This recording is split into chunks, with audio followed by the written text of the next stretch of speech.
আমরা দেখেছি যে জুলাই আন্দোলনে যারা আহত এখনো হাসপাতালে ভর্তি আছে এবং যারা ভাতা পাচ্ছে তারা আসলে আশঙ্কার মধ্যে আছে, তারা ভাতা পাবে কিনা সামনে এই অনিশ্চয়তার মধ্যে আছে এবং আহতদের চিকিৎসাও সেই রকম ভাবে হাসপাতালগুলো দিচ্ছে না। এই জায়গায় আপনারা নতুন করে আন্দোলন হলে বা সেই জায়গায় উৎসাহী হারাবে, অনেকটাই হবে, কিন্তু আপনারা এদের চিকিৎসা বা এই যে যারা ভাতা পাচ্ছে না তাদের জন্য এই জুলাই যে মাসব্যাপী কর্মসূচি নিয়েছেন তাদের জন্য কি করবেন? আমরা আহতদের যারা ছিল ইসলামী ছাত্র শিবিরের পক্ষ থেকে তাদেরকে নিয়ে নানা ধরনের কর্মসূচি পালন করেছি। তাদের চিকিৎসার যেটা প্রয়োজন সেগুলো আমরা আমাদের পক্ষ থেকেও করার চেষ্টা করেছি। আপনারা জানেন গুরুতর আহত যাদের দায়িত্ব রাষ্ট্র গ্রহণ করেছিল, এগুলোর বাইরেও বিচ্ছিন্নভাবে প্রায় 30,000 মানুষ এখানে আহত হয়েছিল। দেশব্যাপী এই আহতদের পাশে দাঁড়ানো, তাদের চিকিৎসা সেবা নিশ্চিত করার জন্য সরকারের সাথে নেগোসিয়েশন করা, বিভিন্ন মাধ্যমগুলোতে আমরা আমাদের প্রচেষ্টা অব্যাহত রেখেছি এবং এখনও যারা এই ব্যাপারে আমাদের সাথে আসছে, আমাদের কাছে সহযোগিতা চাচ্ছে, আমরা সহযোগিতা করছি।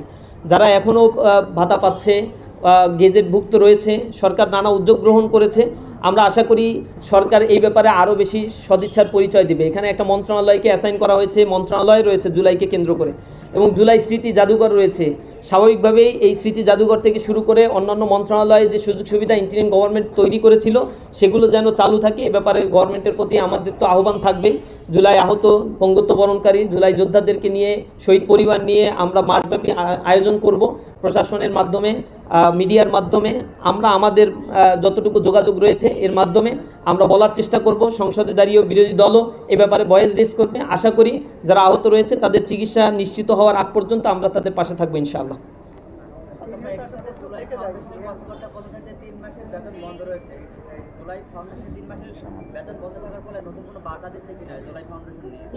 শুধু এইটা না, মাদ্রাসার শিক্ষকদেরকেও বেতন বন্ধ করে রাখা হয়েছে। স্কুল কলেজের শিক্ষকদের বেতন আর কতদিন চলবে এটা আমাদের জানা নাই।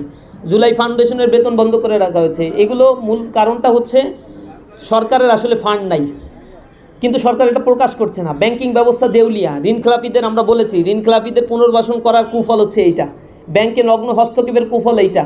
ব্যাংক রেজলিউশন অধ্যাদেশ তারা অ্যামেন্ডমেন্ট যেটা করেছে, সেই অ্যামেন্ডমেন্টের ফলে যে ক্ষোভের সৃষ্টি হয়েছে আইএমএফ থেকে শুরু করে আন্তর্জাতিক দাতা সংস্থাগুলোর, তার প্রতিফলন এখন ঘটা শুরু হয়েছে এবং জনগণের মধ্যে একটি তীব্র ক্ষোভ বিরাজ করছে। ব্যাংকিং খাত, ক্যাপিটাল মার্কেট, স্টক মার্কেটের অবস্থা খুব বেশি ইমপ্রুভ আমরা দেখতে পাচ্ছি না। এই জায়গায় সরকারকে হাত দিতে হবে। বেতন বন্ধ করার ক্ষেত্রে সরকার প্রথমেই হাত দিয়েছে যেই জায়গাগুলোতে তাদের ইন্টারেস্ট নাই, অথবা যেই জায়গাগুলোতে তারা বিমাতা সুলভ আচরণ করতে চায় সেগুলোকে আগে টার্গেট করেছে। স্কুলের বেতন বন্ধ না করে, বিশাল হাবের বেতন বন্ধ না করে আগে মাদ্রাসার বেতন বন্ধ করেছে। আগে জুলাইয়ের বেতন বন্ধ করার আগে তো সংসদ সদস্যদের বেতন বন্ধ করার দরকার ছিল, এমপি মন্ত্রীদের সুযোগ সুবিধা বন্ধ করার দরকার ছিল।